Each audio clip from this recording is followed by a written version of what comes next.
The story begins with someone impersonating the priest Lynn to speak with the villagers, claiming Lynn is sick.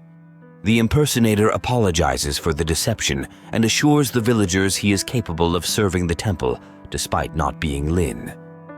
A child comes to the door looking for Lynn to help at the temple. The impersonator continues the ruse, telling the child Lynn is ill, but he will go in Lynn's place. Divilethion is upset at Lynn's absence, but allows Marrow to make a prayer request on the villagers' behalf, asking Divilethion to vanquish a flying monster threatening the village. Divilethion agrees, but demands a human sacrifice in exchange, saying it will choose the sacrifice within 3 days. Lynn is angry at Marrow for the disrespectful impersonation. Marrow explains he was trying to help while Lynn was sick. Lynn heads to the temple, still upset with Marrow. At the temple, Lynn meets Divilethion, who is angry Lynn skipped their meeting. Lynn apologizes and asks if Divilethion was pleased with the ceremony, referring to a recent human sacrifice ritual. Divilethion says yes, but is upset Lynn missed their personal time together. Later, 2 other priests meet with Divilethion to request ending flooding that is ruining crops. Divilethion agrees in exchange for another human sacrifice. When they ask who will be sacrificed, Divilethion says it will choose itself. Lynn is troubled knowing someone must be sacrificed, but feels he must obey Divilethion. He goes to Divilethion's altar and pretends not to know who will be sacrificed, asking Divilethion for guidance. However, Divilethion says it wanted to surprise Lynn by choosing his brother Marrow.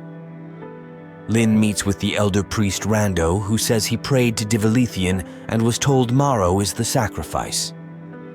Lynn pretends to be shocked. Rando offers to capture Marrow with another priest named Einon. Lynn declines, saying he and Rando should go. Lynn and Rando forcibly take a struggling, screaming Marrow to the temple. They lock him in a cellar, telling him to enjoy some wine since he is about to die. Lynn leaves upset, questioning if he should sacrifice his brother.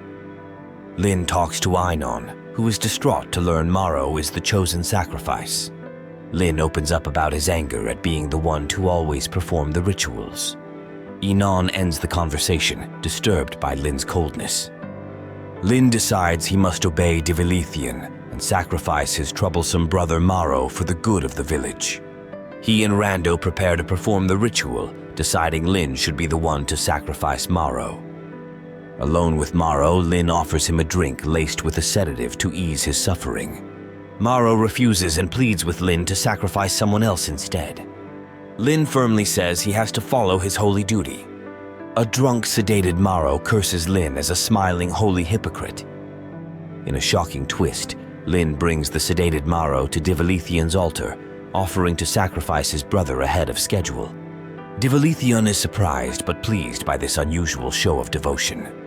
The story ends with Lynn preparing to ritually sacrifice his brother Marrow to Divilethion. The story begins with someone praying to the god Divilethion, asking for help. However, the usual priest Lynn is sick. Divilethion says he wants to speak with Lynn. Some villagers go to Lynn's house to get him. Lynn goes to the temple still sick. Divilethion is disappointed with the offering from Marrow.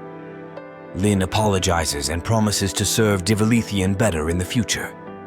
After the villagers leave, Lynn and his co-workers Rando and Ion discuss needing to find a sacrifice soon. Rando suggests sacrificing a baby, but Ion scolds him.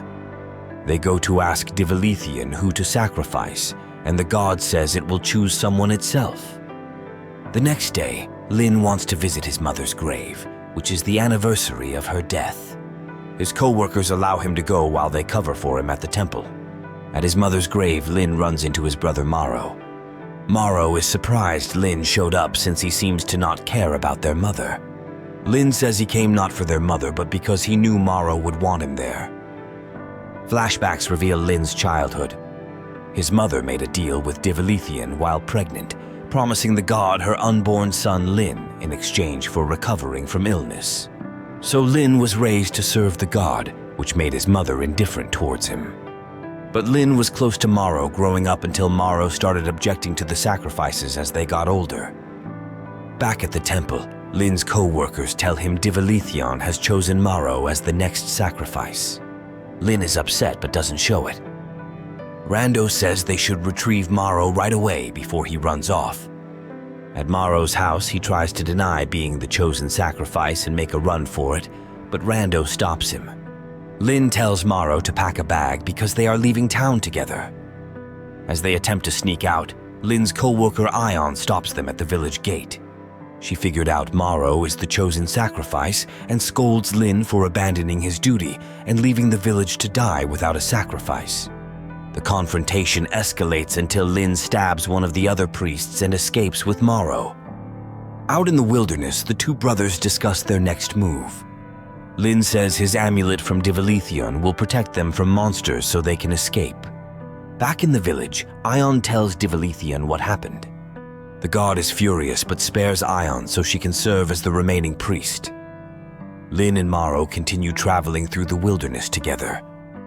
Marrow feels guilty about the sacrificed man dying in his place and worries the village will starve without a sacrifice. But Lynn reassures him everything will be fine and Divilethion will have mercy. In the present, the brothers are still traveling together. Marrow points out there is nothing for them out in the wilderness. But Lynn says he will protect Marrow, though he wishes Marrow had told him about being the chosen sacrifice. They reaffirm their love for each other. The story ends with an observation that while their future is uncertain, Marrow is at least happy to still be alive. In an epilogue, the narrator sympathizes with Marrow's perspective and expresses hope the brothers can find a happy ending together.